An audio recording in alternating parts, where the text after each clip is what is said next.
Okay. My name is Jonas Lindroth. I come from the University of Gothenburg. I would like to really thank the organizers for having me.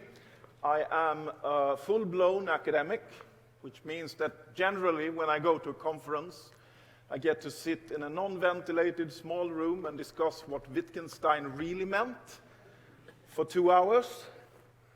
I once got the funding to go to Game Developers Conference, and man, that was really awesome. All these wonderful professional talks. People were using examples from their own family, like telling me how the experience of losing their dog in childhood made them to become these entrepreneurs that wanted to save the world, one game at a time. And the best part of this is that no one was really like letting things like empirical facts and research stand in the way of a good story. And I really enjoyed that, and I thought, I want to do that sometime. So since this is probably the closest I ever will get to Game Developers Conference, I have taken the opportunity to give a talk like that. So I will summarize my experience from having worked and researched about games and learning for 15 years, and I will make some normative suggestions, what I think is important that you think of, whether you want to use games for learning, whether you want to design games for learning, or whether you're an academic and want to study games for learning. Who knows, I might end up going to San Francisco if I play my hands right. A friend said, yeah, and I'm going to structure my talk in form of 10 commandments. And a friend said, don't you think that is kind of offensive?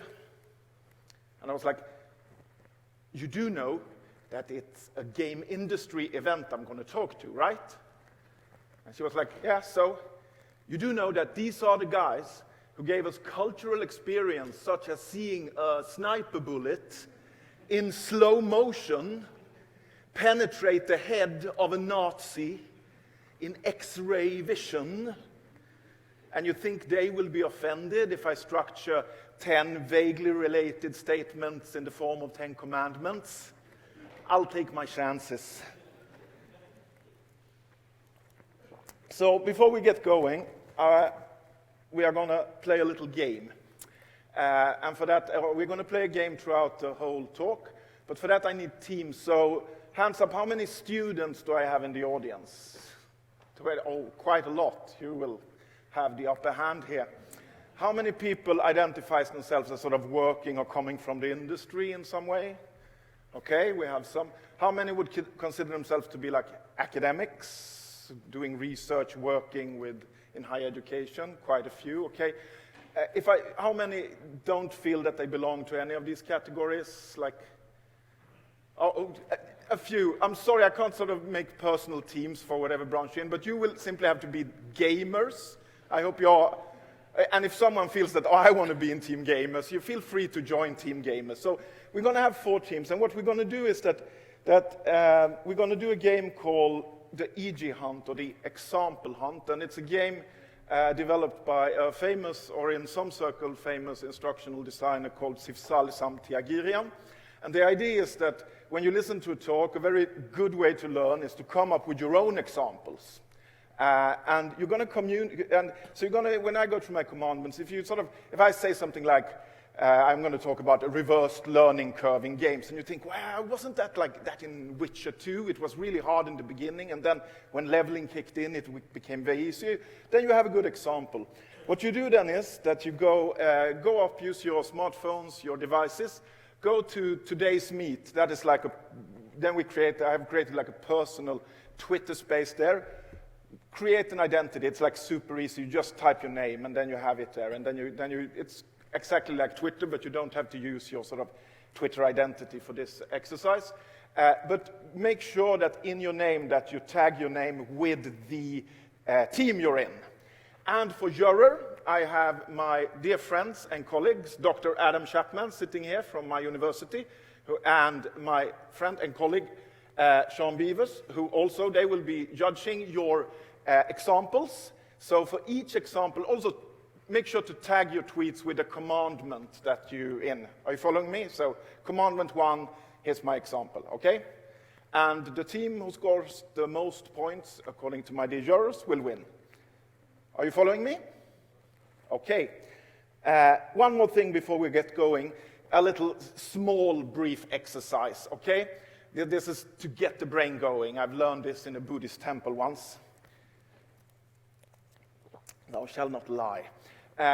So I want you to, I'm going to count to 3, and then I'm going to say clap, and I want you to clap exactly when I say clap. It's a concentration exercise. So hold your hands like this, and get ready. And it's a little bit closer, please, because it's extremely important that you clap exactly the moment that I say clap.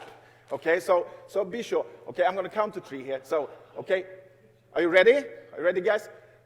1, 2, 3, clap. People do as you do, not as you say. Thus, my first commandment is, thou shalt live as you learn. If you really believe in game-based learning, if you really believe in gamification, you must also practice it. You can't do like this guy. So I'm going to give a traditional talk about these creative instructional approaches. I don't know how many talks I've sat through talking about the merits of game-based learning and gamification, and you cannot help yourself thinking that if the approaches you talk about are so great, how come you don't use them? I've gone through the largest MMO mock courses in the world about gamification, and the ways that they taught their subject matter was through reading and writing essays. So, and I personally think that the reason for this is that the discourse is on such an abstract level, so you can master the discourse about gamification and game-based learning without actually mastering the techniques that you're talking about. And I also think that there seems to be some form of common understanding that gamification and game-based learning isn't for us, it's for someone else, it's for the user out there. It's not something that we use in our own life, but we create this image of a user who will sort of be the one who will benefit from it. So, okay, so this was very short, my first commandment. So now, for the example hunt, if you have an example of someone some speaker or someone who maybe uses games while they talk, then you have a good example of that for the EG hunt. So just fill it in. Okay, my second commandment, be honest with who you serve. The students in here might not remember this guy. This is Mad Martigan, or my version of Mad Martigan anyway. He's the male hero in the movie Willow. I was going to say my generation's Aragorn, but that would have been kind of disrespectful to Tolkien's books, I think. So Mad Martigan is basically this honorless scoundrel, only caring about his own good. And in the movie, he's explicitly faced with the question, Mad Martigan, who do you serve? And part of Mad Martigan's character arc is that he moves from being this scoundrel to start to care for someone else. He realized that his swordsmanship can be used for a higher purpose, in this case, serving the weak and those in need in form of Willow. And while being far from the best movie I have seen, the sentence, who do you serve, has always I've always kept that with me. That's how popular culture works. The most trivial expressions can have a really high personal value for you. So if you work with games and learning, what is your stake? Why are you doing it? And who do you serve? Are you for instance, are you like Brian of Thar? You serve the children. You want the best possible education for kids. That's why you're in it. If so, you probably think that any means necessarily that children can benefit from is okay. Which also means that game-based learning might not always be a goal in itself. You can actually, in other words, you don't start with a form. You start with the idea that children should learn, and from there you take it and you try to find the most suitable form, which means good instructional design in this case means that you sometimes have to come to the conclusion that, well, maybe I should skip game-based learning. It's probably not the most beneficial way of teaching this specific content. And since there are no interest in monetizing on this, since there's not that stake in game-based learning, you can easily admit whether your approaches work or whether you fail. Or are you more like Sander Clegane the Hound? You serve yourself, maybe for a career, maybe for, you know that if you're a researcher, you know that it's way sexier to say that, oh, these games work, they are super awesome, and you have always decided upon the preferred method. Whatever task that is to be learned, game-based learning, gamification, is the solution. And after all, that Horizon 2020 call about gamification, a pretty big money that we want to take home to our organization. No matter the situation, your prime objective, hence, is to use games or gamification, and then you start with questions such as, how can I use games for this particular subject? How can I monetize on it? Now, don't get me wrong, I ask for honesty here. I don't ask for everybody to become Brian of Tar. That's not my point. I think that the industry and the more industry-oriented research also can have a code. Sander has a code. He says, at least I'm not a thief, and he kills 50 men. But throughout my career, I have encountered quite a few questionable projects. Like, sometimes entrepreneurs calls me. They ring. It's like 3 o'clock. You are considering going home, and someone says, hello, this is Mats from Education Awareness, Children's University, or whatever they called. Somehow they always called Mats. I don't know what's up with that. And you know that they aren't really interested in my knowledge. They just want the University of Gothenburg for their marketing in their project. But I'm a kind guy, so I sit there and I listen, and they go, so I have this idea, and this is a true story, I promise. I have this idea about a game for children, and it's supposed to be like a big MMO, where we're going to fit different educational games in it. Okay, yeah, not the most creative idea. It has been done before, but I'm listening. And in the game, the children will do these assignments that they get and score a point. Okay, I'm listening. And parents will pay a monthly fee for them to be in this MMO. Okay, I know that was coming. No worries, I'm listening. And the thing is that, but they will get some of that money back, because when the children score a certain point value, they can trade these points to a real toy that will be sent them in the mail. And then there were like a lot of talk about the virtual becoming real. So, and I listened for a while, and I'm like, yeah, okay, I see your point. You want to use extrinsic motivation and give them toys, basically. It's the old Mary Poppins, sugar in the bottle and the medicine go down argument. Seen it, done it, heard it. Then comes the sucker punch. Well, and we also want to have this feature where the children can compete against each other for points. Like, now, wait a minute. You have like a point system, which is like a virtual currency that you can trade into toys, and you want children to bet on themselves in some multiplication game.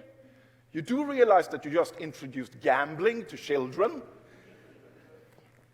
So, if you're in this, who do you serve? What's at stake? And are you aware what happens with entrepreneurs that exploits children? Commandment 3, honor non-digital games. Game-based learning was here before digitalization, and it will probably be here when internet collapses. Educational zombie survival games. In fact, the first academic journal ever about using games in education and training is over 4 decades old. It's called Simulation and Gaming, and it's built around a community of scholars who really did not think of game-based learning as being so much tied as a subcategory to IT and learning. Hence, computers for them was simply one platform for playing games. And I think given the current trend where we see so many board games and card games being sort of ported to tablet computers and smartphones, I think it's utterly important to get rid of the idea that game-based learning is only about video games. Even more so for gamification, because many of the techniques you want to use in gamification, the setting that you want to map it on often is a non-digital setting, and hence the mechanics that board games and card games utilize can sometimes even be better to unpack and try to use in your approach. Also, non-digital games also means that the player has to do computations by themselves, which can be utterly good for learning. One of my absolute favorite math games for children from 6 to 8, maybe a little older, is a board game called Kingdoms by the famous game designer Reine Knizia. It's a wonderful game. When you try to make sort of your best strategic move, you also have to calculate some math. Now, there is a tablet version, but in that version, you will immediately see what you're going to score by doing a specific move. Hence, all the educational value is taken away from it. There is no educational value left in it because the computer will do the calculations for you. So while designing it more like a good game, there is no pressure on the learner to actually learn something. Commandment 4, know thou learning theory. Let me tell you a story. In 1962, the psychologist West and Pierce wanted to know more about the rage that elephant bulls can fall into.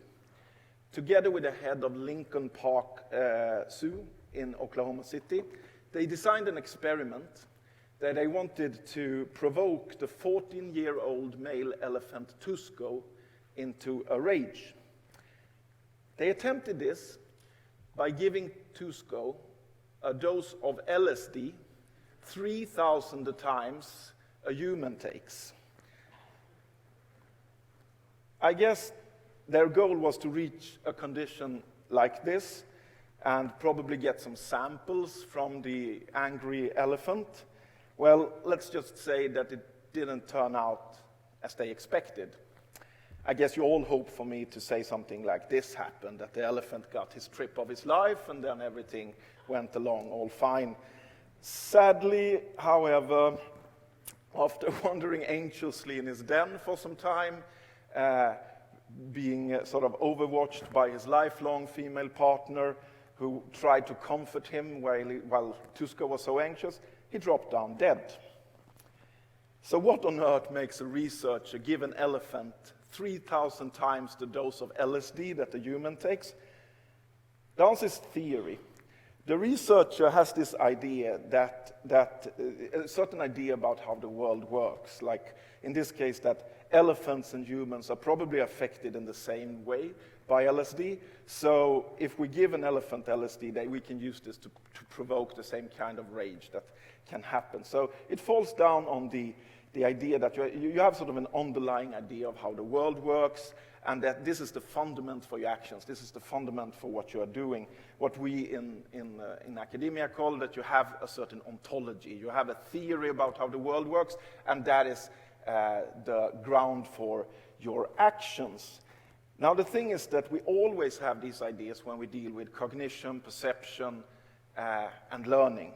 So if you want to study or develop or use, for instance, you want to do an open-ended sandbox games in order to teach subject X, and you are very deliberate about you want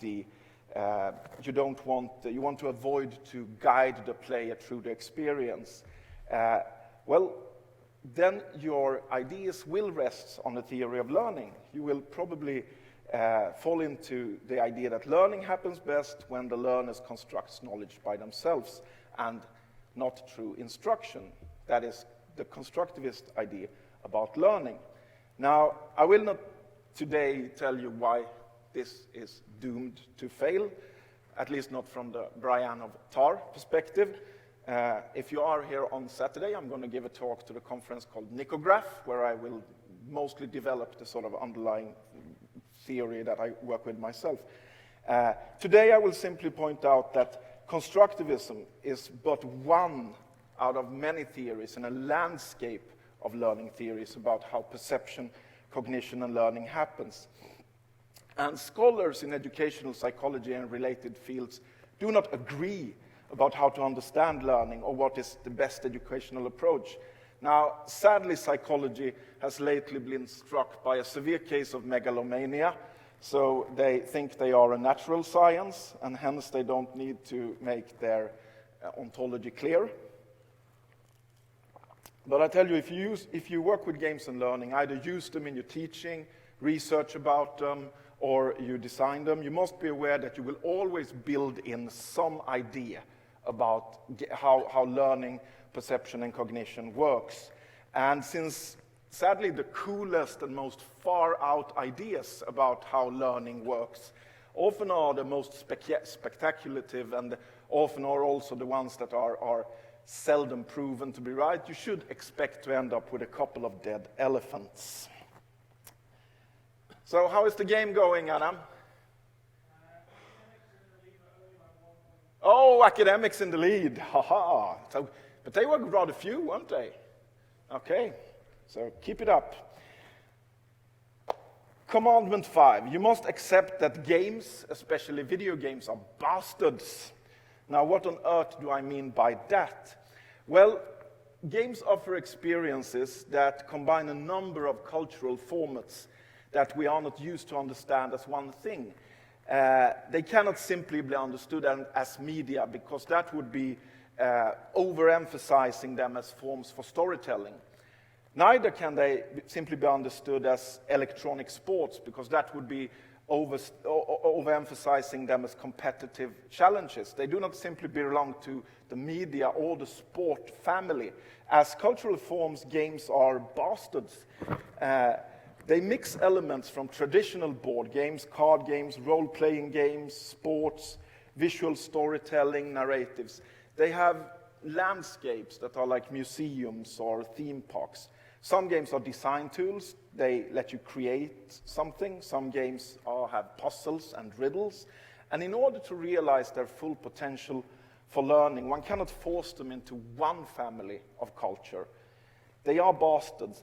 When you design for learning, you must be aware of what aspect of a game you want to use for educational purposes.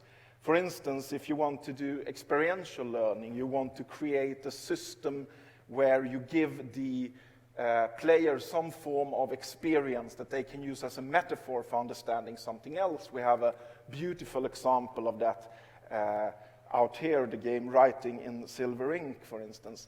In simulations, you want the learner to understand the rule structure of the game. You want them to see the rules of the game, because the rules are the model that models something else, an economical system, an ecosystem, or another form of systems. You want to teach systems thinking. In a simulator, you want to create an interface that is as close as possible to the often technological interface that you want to train someone for, a helicopter pilot, a tank driver, and so on and so forth.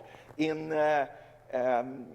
open sandbox environments, you want to facilitate learning to exploration. In drill and practice games, you want to put external motivation on top of your assignment. Basically, you want to gamify assignments.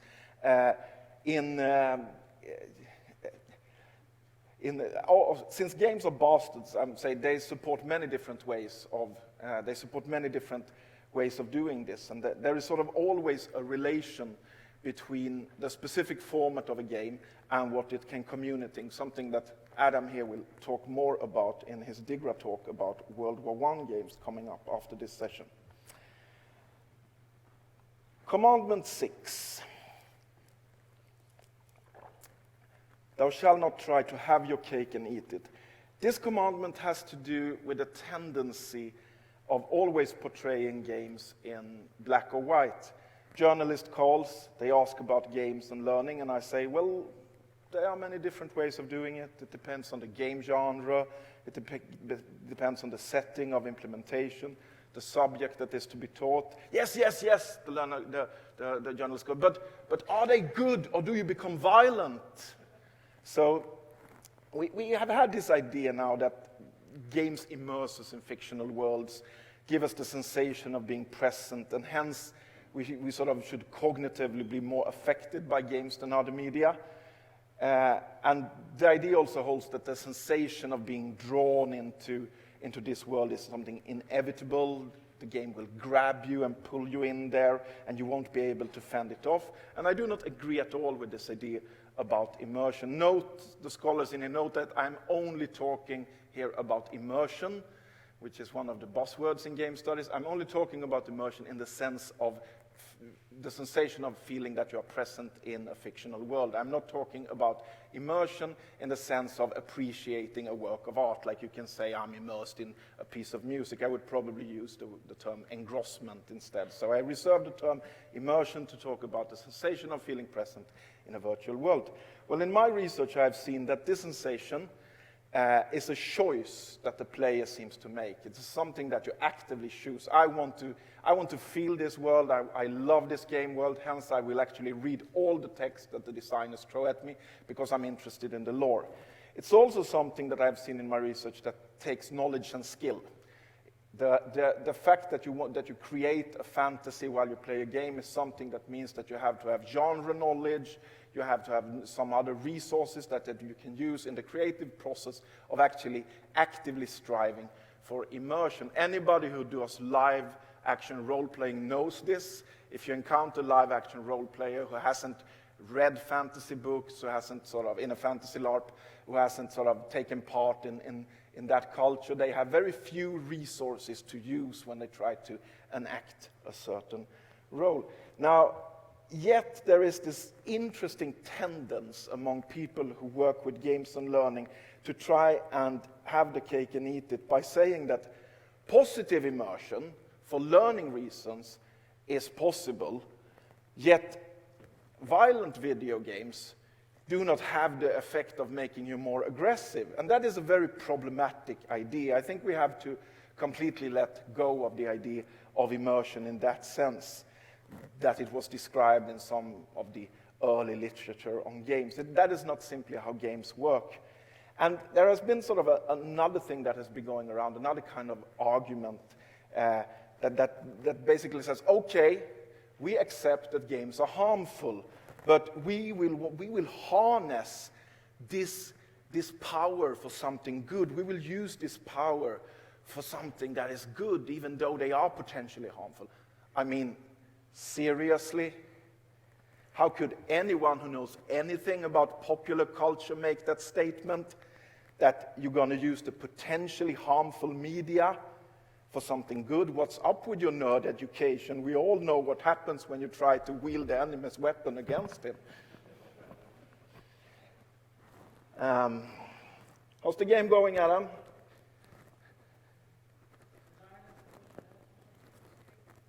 Industry pushing up? Awesome.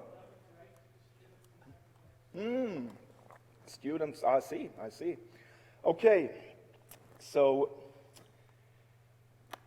7, design opportunities for learning, not assessment. Many games that tries to achieve learning confuse the opportunity to teach something with assessment. When I talk to teachers who often do not have so many gaming skills, and I mention educational game, they immediately think of Trivial Pursuit. And it's not strange. It's a game, it has facts, you do sort of learn the same thing that you learn in school, or it's sort of similar to that. And of course, if you memorize the answers from one game session to another, you have learned something. But mostly what a game like that does is that it's an assessment of what you already know, something that you have learned somewhere else. And as a skill game, that is completely fine, but as a learning tool, I'm not so sure. I've seen many games with kind of this structure. If you want to make a identify edible mushrooms game, how cool would that be? So basically, you have sort of a design that is basically an assessment. So you have someone identify images, and by looking at the images, you're supposed to see the one who's edible.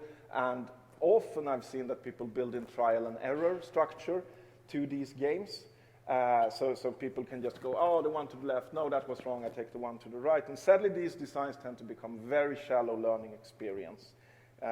What you need to do is that you actually need to force someone to read parts of text. And that's a problem I've encountered when I worked with educational game designers, because For a game designer, flow is a holy cow. You want to create a flow experience, but the problem is that flow and reflection doesn't really merge well together, and reflection is something that we always strive for in education.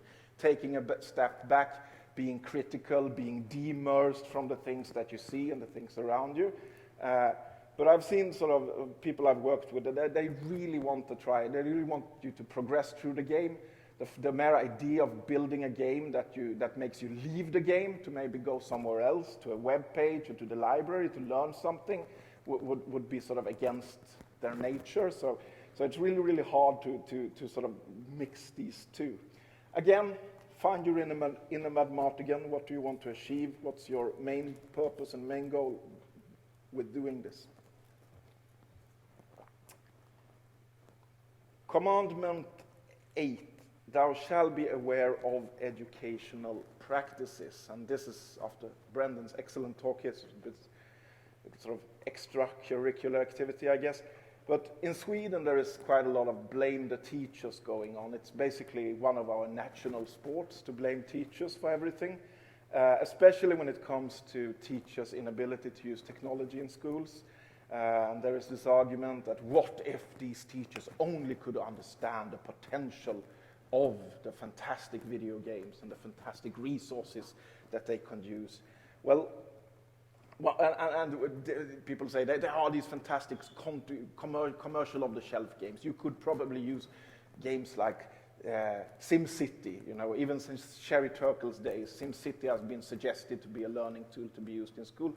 And of course, the famous Sid Meier game, Civilization. Now, just think of this and let's have some perspective.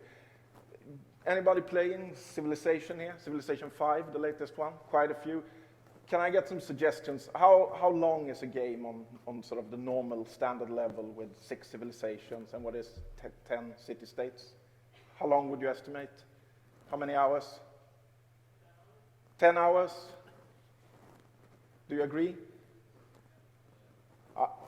10 hours, I would say that then you're good players, or you know, that's pretty fast. Okay, let's say 10 hours, but I think that this exercise will work. If we look at, and if you then think, well, wow, what these stupid teachers, why don't they use the fantastic resource? And I personally believe that Civ could be a fantastic resource in education. But if you think of this from this perspective, in Sweden, geography, religion, politics, and history are taught together. And in 9 school years, you have 895 hours at your disposal for all of these 4 subjects. That is, for 9 years in school, 221 hours of history. That is 24 and a half hours of history a year. Now, what do you need to achieve according to the Swedish curriculum? He is sort of part of it. Well, one thing, these are the criteria. The idea is not that you're supposed to read it. I just want to give you an overwhelming expression. So they are organized in columns, and in order to, in year 6, when you're 12 years old, for the lowest grade, in Sweden we have a system from E to A, for the lowest grade, this is one of the things that you're supposed to know. This is one of the things that you as a teacher shall assure that all the kids being 12 years old know in history. Students shall be able to interpret and illustrate traces of history in our time and apply simple reasoning why there are similarities and differences in the various portrayals of historical events, people, and time periods. The students shall also be able to use historical concepts in an essentially functional way when reasoning about historical conditions, events, and figures, as well as when using historical source material. 12-year-old, lowest grade, everybody should know this. Now imagine the most annoying, intolerable child you have ever met. Now don't look at me like that. Seriously, you laughed at sniping Nazis, so it's way too late to come out as Brian of Tar. Well, of course, I know, they aren't, it's of course their parents' faults that they are like they are. Let's say these not so motivated children that are victims of sloppy parenting instead. So imagine one of these, imagine this goal, 24 and a half hours of history a year, 12-year-old, and then throw civilization into the mix. Are you sure you want to spend 10 hours for one game of Civ per child then? So this is the perspective we need to have. I think that exactly as Brandon said, we educational designers and game designers who want to do serious games and educational games must be way more aware of the educational context that they design for. Commandment 9, thou shalt not destroy perceptual learning with interface design. My two last commandments here are very close to the research I've been doing for the last 5 years, and these two commandments will basically be the sort of the main part of my Nicograph talk on Saturday, for those of you who are here. And they are both commandments that should be understood in relation to the core argument in gamification, basically that video games by their nature are good learning environments. And I think we need to challenge that assumption. So what then is perceptual learning?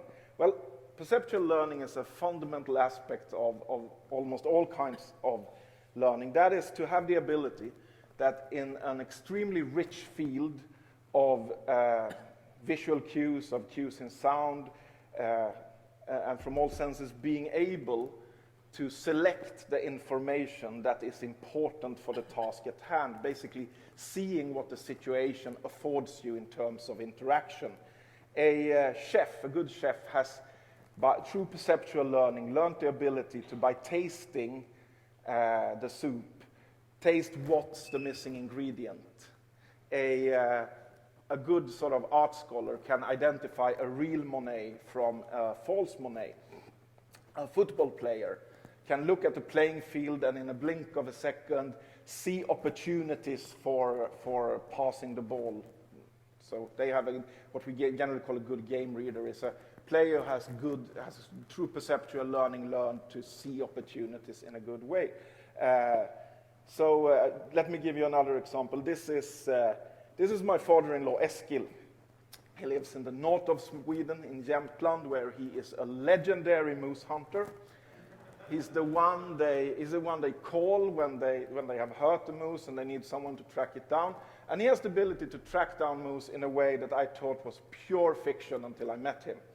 He can we go out at night and we drive in his old Volvo, and he sits like this, and he looks out through the window of his car in the steering wheel, and he looks, and then suddenly he brakes, and he looks, and to me it looks like water puddles and clay and mud, and he like goes, a calf and a cow, 6 hours ago, going southwest, probably brown. Now, this is a skill, this is a kind of perceptual skill that he has developed over a lifetime. He has trained himself to do this. That is taking ages for him to get that. Now, if Eskil was the main character in a game, we would probably have a design like this. We go into Eskil vision mode, and then we would see the tracks lighting up like that. Because the thing is that the industry and design, you are awfully good at making perceptual learning extremely easy for us. If there's any doubt what I should aim my gun at, you immediately highlight it for me. So the only differentiation I have to make is between what glows in bright orange and what doesn't glow in bright orange. That's sort of a super simple perceptual process. And it's very, very different to how perceptual learning works in other areas. And perceptual learning is an ecological fact of all species. Basically, I guess like a small fish living in the sea would really, really want to have this ability. It's important for them to be able to see threat, and they would have sort of shark vision mode, just like when I teach at the university, when I teach new groups, I would like to have the spot the smart ass student vision mode, like there's always one. the ones who comes to you and they say like, oh, I couldn't be here on Tuesday, but I have been going to a game studies course at Gotland, so I'm not sure I don't need that, do I? Because I already know it. Like, no, you need to do your assignment. It develops with time, you learn to see them quite soon. You probably say, as I'm going to say, this is not the fact.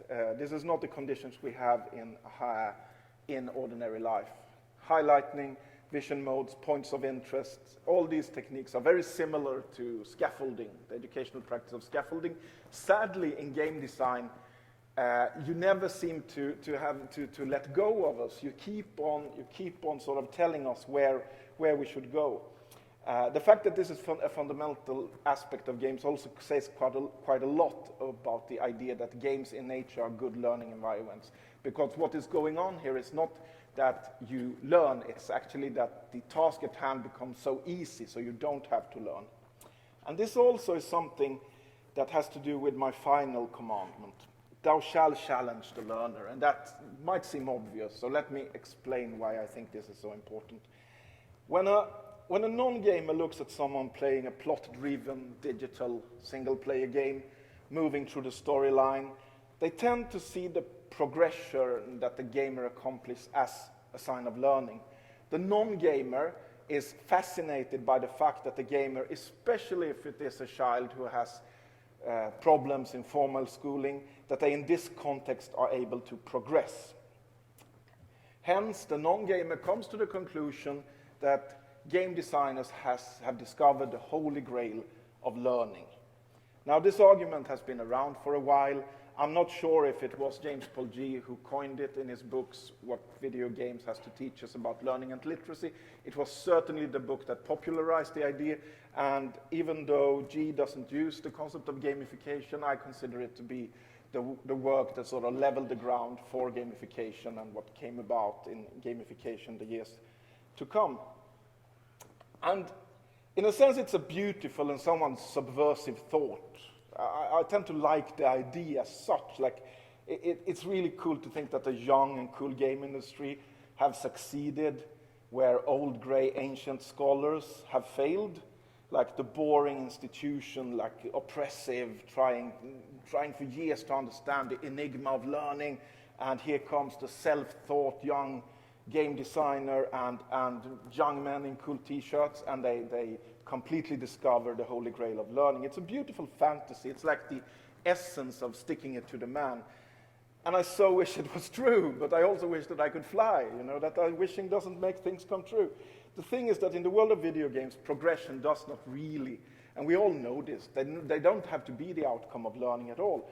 Because when the non-gamer looks at how wonderfully his or her son can move, or daughter can overcome the challenges in the games, they do not really see that games sometimes aren't challenges at all. If I cut down a tree with my bare hands, you would probably think, wow, Jonas, you have really trained yourself to do that you overcame the challenge, you have a skill. If I did it with a chainsaw, you would probably go, okay, you didn't cut yourself. You have probably read the manual, but you would hardly be anywhere as impressed. If I called a company and said, hey, come over, take down my tree, you wouldn't reflect on that as an assignment of learning. Now, the thing is that just as the chainsaw and just as calling a company, you can understand a game avatar and the control function that we have in a game as an extension of agency into the game space. And we all know that these avatars nowadays tend to have a lot of stats tied to them. You are all aware of this, We start with this tool, the way I see avatars, the tool, and it's really dynamic. We start with nothing, then we get a branch and a paper bag on our head for protection. We move along, we get our first better equipment, a sword and a helmet, and then we get the mighty axe of Imba and everything, and the headpiece of awesome. Now, not all games have this. I'm very well aware of this. This is a specific design, but it is a tremendously popular way of designing games. We aren't talking only about RPG games here. We are talking about games with RPG elements, as it's called. I did some research about this. This is the PC games who were rated highest on Metacritic 2012. Out of 10 of these, 8 have these kind of designs. I call them improved abilities design pattern. Oh, by the way, we are at Commandment 10.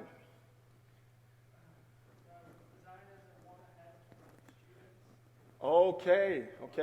But I think that the metaphor I gave them about calling a company and cutting down the tree for you didn't go through. So what we're going to do now in the game is that we're going to introduce microtransaction system to the EG Hunt. So Sean, could you please, if you give Sean 100 kroners in her, you have a bag there. If you give and say to her what team you are from, then you score 1 point in the EG Hunt.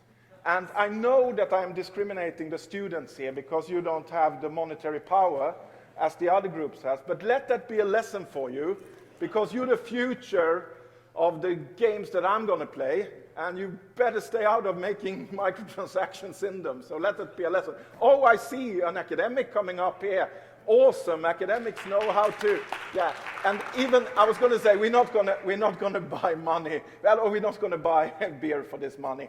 We're going to, if you give 100 kroners to Sean, buy yourself a point. We're going to donate this to a very charitable cause.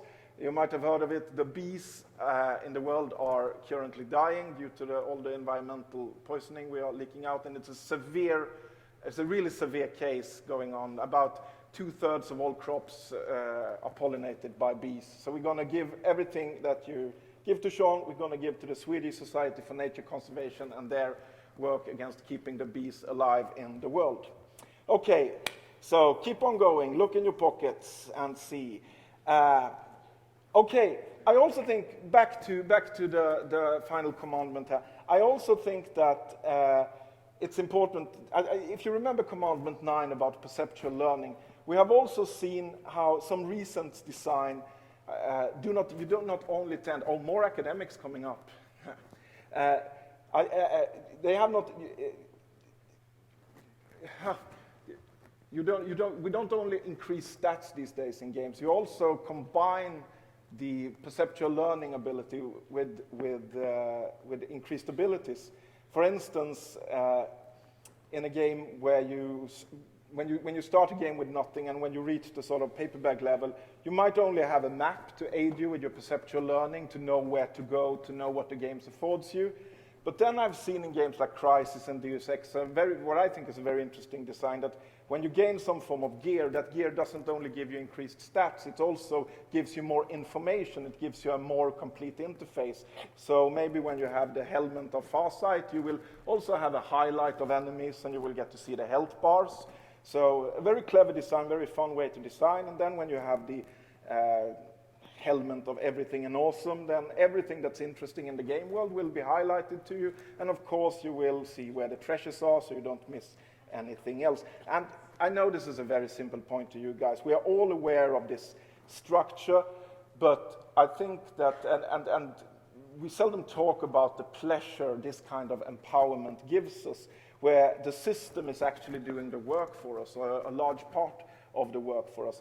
And in my research, I have coined the concept, the illusion of learning, to talk about these issues. And I claim that many of the pleasures that comes from contemporary video games seems to come from the fact that we become empowered without hard work, without learning.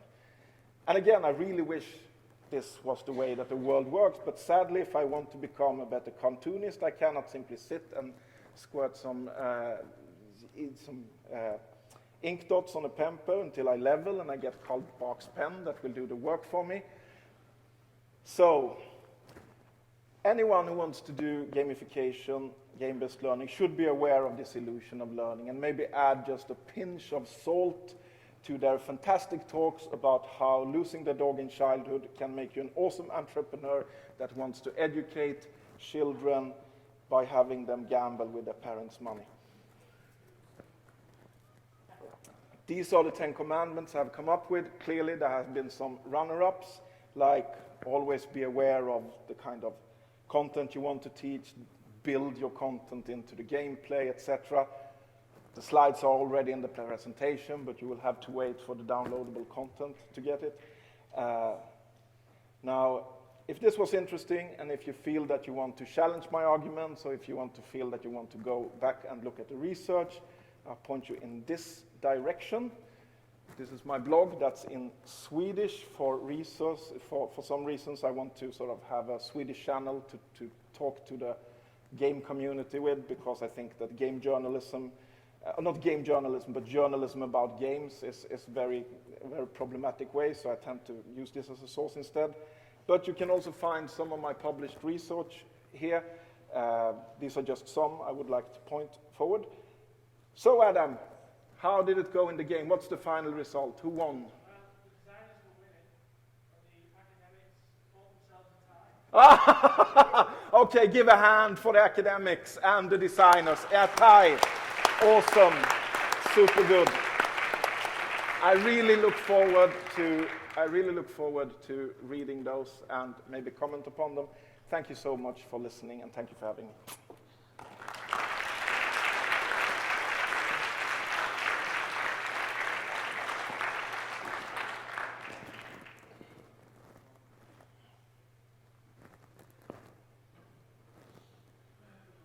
No questions? Okay. Awesome. That's the easy way to do it. So is Nordic Digra coming up in this room, Ulf? Yes, it's in this room. Okay, good to know.